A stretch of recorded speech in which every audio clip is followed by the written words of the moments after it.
tekemässä ihan hetken kuluttua. Tuossa tuokiossa. Sielläpä siellä. 2013 nähtiin Leo-Pekka Tähdeltä ja nyt sitten hyvä yleisö. Leo-Pekka Tähti ja 7 kivenkovaa muuta ratakelaajaa ovat valmiita 100 metrin pyrähdykseen. Ja siinä näkyy statistiikkaa, grafiikkaa ruudussa, joka suomalaisia lämmittää.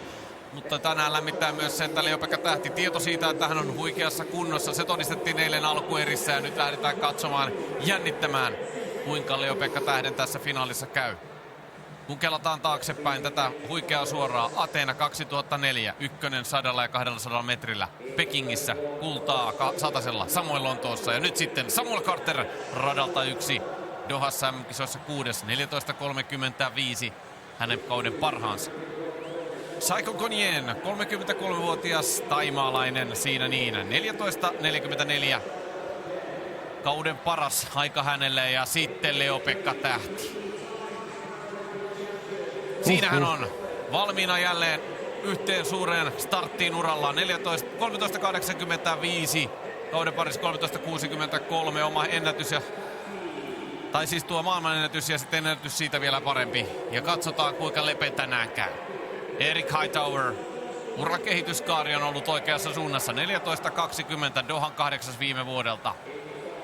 Sitten kova meni Hollannista Kenny van Wiegel. 14.01 tällä kaudella.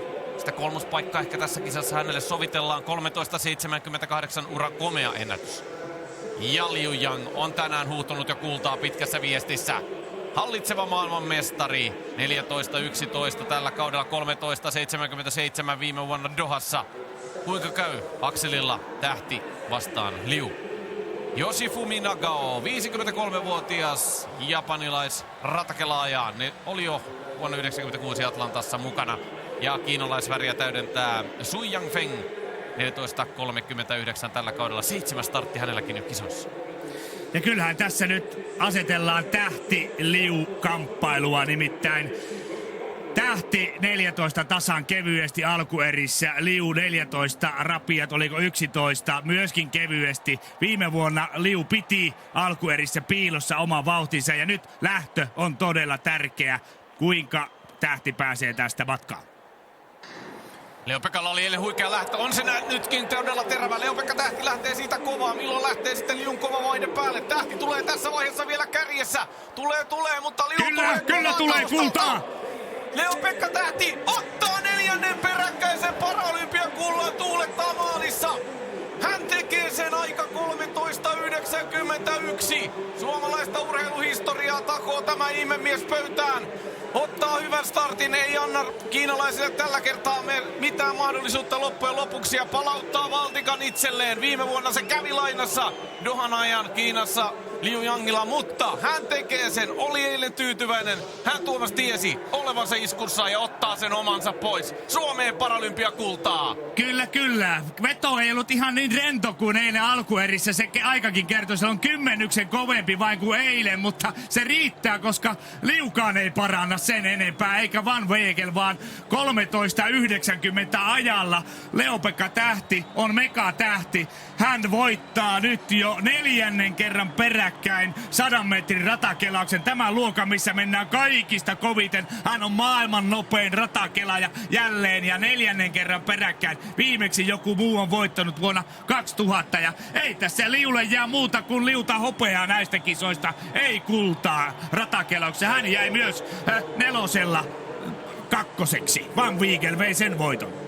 Aivan maaginen mies on kuvissa ja katsokaa tuuletusta, siihen purkautuu paljon harjoitustunteja, paljon sitä kovaa työtä ja kyllä kun muistetaan tämä kesä taaksepäin kelattuna Leo-Pekan kohdalla, siinä on ollut tarkka suunnitelma sitten, että millä hiotaan tämä kunto jälleen huippuun ja niin se on kunnossa ja sieltä löytyy suomalaisia tyytyväisiä. Kultaa tulee ja se on tärkeintä, Leo-Pekka Tähti pitää luvauksensa ja kyllä on se ihmemies, Ratakelauksen ehdoton kuningas tällä matkalla. Näin se menee. Kyllä, niin kuin Lepe on sanonut, että Suomi on ratakelauksen Jamaikka, niin tossa on sitten ratakelauksen Usain Bolt. Ehdottomasti on näin. semmonen sarja 2004 vuodesta voittamaton paralympialaisissa 100 metrin kelauksessa. Siinä on hieno kunniotaulukko 13.90 ja on se draamankaari hirmuinen, nimittäin viime vuonna Liu pääsi MM-kisoissa kuittaamaan tähden ja tähdellä oli sillä sekunnilla selvä. 400 metriä jää taka-alalle, keskitytään vain sataseen.